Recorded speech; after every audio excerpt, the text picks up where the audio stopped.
اعوذ باللہ من الشیطان الرجیم بسم اللہ الرحمن الرحیم۔ جی میرے دوستو، آج کی ہماری ویڈیو ہے ماں کے اقسام کے حوالے سے اور احد اور واحد میں فرق کے حوالے سے۔ تو اگر آپ نے ابھی تک ہمارا چینل سبسکرائب نہ کیا ہو تو سب سے پہلے آپ سے گزارش ہے کہ آپ ہمارا چینل سبسکرائب کر لیجئے تاکہ آئندہ آنے والی ویڈیوز آپ تک پہنچ سکیں۔ ہم اپنی ویڈیو کی جانب بڑھتے ہیں۔ سب سے پہلے ہم ماں کے اقسام کے حوالے سے بات کریں گے۔ تو ماں کی جو اقسام ہیں وہ ٹوٹل 11 اقسام ہیں جو کہ مختلف کتب میں لکھی گئی ہیں۔ وہ 11 اقسام کون کون سی ہیں آپ پہلے سماعت فرما لیجئے، ہو سکے تو نوٹ بھی کر لیجئے۔ پہلی قسم ہے اسم شرط۔ ماں اسم شرط کے طور پر استعمال کی جاتی ہے۔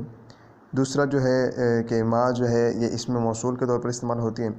تیسرا ماں اسم استفہام کے طور پر استعمال ہوتی ہے۔ چوتھا ماں تعجب کے طور پر استعمال ہوتی ہے جسے ماں تعجبیہ کہا جاتا ہے۔ چوتھی جو ہے یہ ماں تعجبیہ ہو گئی، اور پانچویں قسم جو ہے یہ ہے ماں حرف مصدریہ کے طور پر استعمال ہوتی ہے۔ چھٹی قسم اس کی ہے کہ ماں زائدہ کے طور پر بھی استعمال ہوتی ہے، اور ساتویں قسم ہے کہ ماں حرف نفی، وہ حرف نفی کے جو کوئی عمل نہیں کرتا۔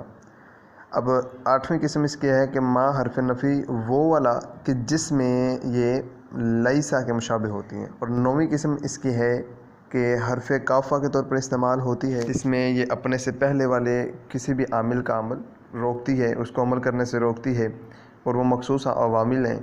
اور اس کے بعد جو ہے 10ویں قسم اس کی کہ ماں جو کہ نعمہ کے بعد واقع ہوتی ہے۔ اور اس کی آخری جو قسم ہے ماں کی وہ ہے کہ وہ ماں نکرہ تامہ جس کا کسی نکرہ کو موصوف بنایا گیا ہو۔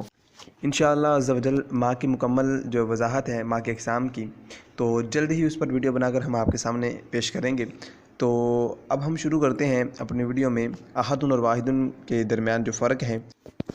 ابو حاتم جو ہے یہ اپنی کتاب الزنا میں بیان کرتا ہے کہ احد جو ہے یہ واحد کی بنسبت بہت مکمل اسم ہے، کہ احد صرف جو ہے یہ انسانوں کے لیے خاص ہے، اور واحد جو ہے یہ حیوان ناطق و غیر ناطق سب کو شامل ہے۔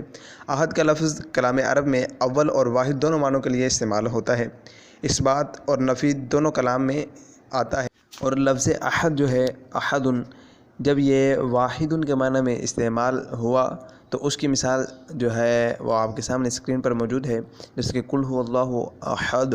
تو اس مثال میں لفظ احد جو ہے یہ واحد کے ایک ہونے کے معنی میں مستعمل ہے، اور لفظ احد جو ہے یہ اگر ان دو معنی کے علاوہ استعمال ہو تو یہ منفی کلام میں واقع ہوتا ہے، جیسے کہ مثال ہے ما جانی من احد۔ اور لفظ واحد جو ہے یہ اثبات و نفی دونوں میں بلا کسی قید کے استعمال کیا جاتا ہے۔ احد میں مذکر و مؤنث کا فرق نہیں کیا جاتا، لیکن واحد میں کیا جاتا ہے۔ مؤنث واحد کی واحدۃ استعمال کی جاتی ہے۔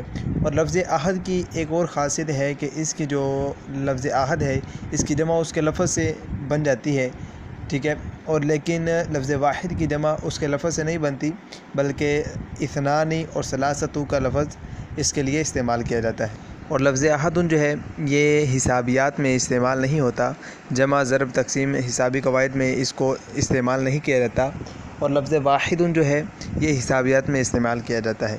تو دوستو یہ تھی ہماری آج کی ویڈیو۔ اگر آپ کو ہماری ویڈیو پسند آئی ہو تو آپ سے گزارش ہے کہ آپ ہماری ویڈیو کو لائک کیجئے، شیئر کیجئے۔